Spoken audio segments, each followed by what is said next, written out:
To our very first story this morning, and the NDC Member of Parliament for Amenfi West in the Western Region, John Jetia, has died.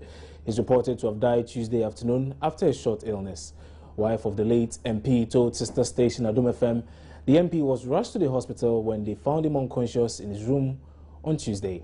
The late MP was appointed Minister of State at the presidency by late Professor Mills in 2010. He left behind a wife and 7 children. Meanwhile, the Electoral Commission is expected to set a date for a by-election after an official notification from Parliament.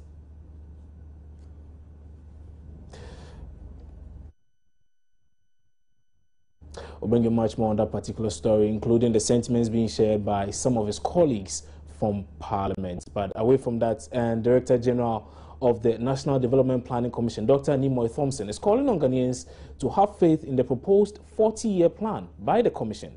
Now, according to him, the only way the developmental plan can be fully implemented is when Ghanaians have an all-hands-on-deck approach, devoid of skepticism for fear of the program failing.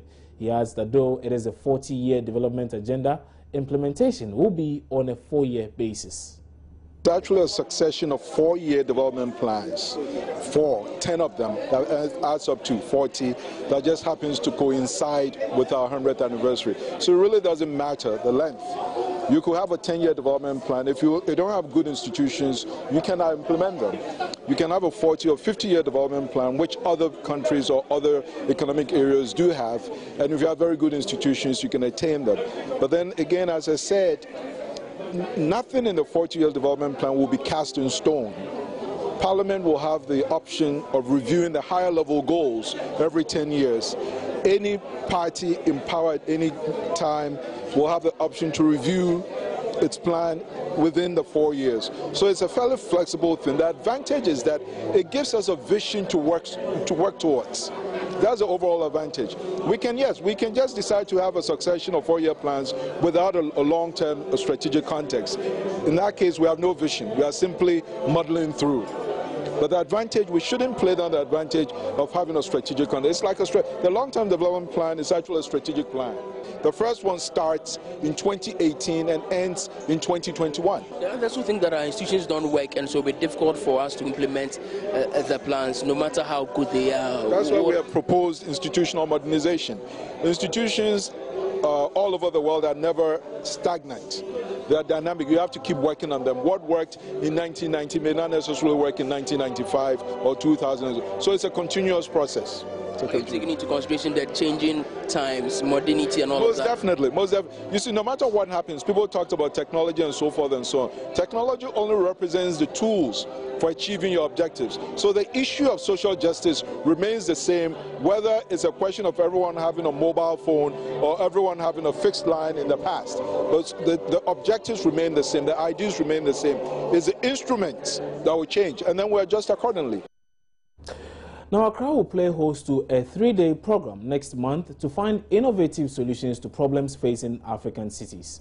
The program is under the auspices of Mo Ibrahim, the Sudanese billionaire pushing for good governance in Africa. The event, to be held from November 20 to 22nd, was launched by Foreign Minister Hannah Tete. Over the last 4 years, the Governance Index has been measuring governance progress in Africa in the belief that leadership decides everything. And if we are able to improve on the leadership index, we will certainly be in a position to improve our economic status. But not only our economic status, but our human status as well. What has happened is that during this period, the Mo Ibrahim Foundation has provided a comprehensive assessment of governance performance for each of the 54 African countries. The 2015 Ibrahim Index of African Governance consists of 93 indicators which fall into 4 categories: safety and the rule of law, participation and human rights, sustainable economic opportunity, and human development. Unfortunately, overall across the continent, while there has been a marginal improvement in overall governance underpinned by positive performance in the 2 categories of human development and participation and human rights, in sustainable economic opportunity safety and the rule of law, there has been a deterioration in continental performance. The index aggregates data from several other very credible data sources. And so it's not something that is coming out of a subjective assessment. And indeed, we are elected to provide leadership and to provide good governance.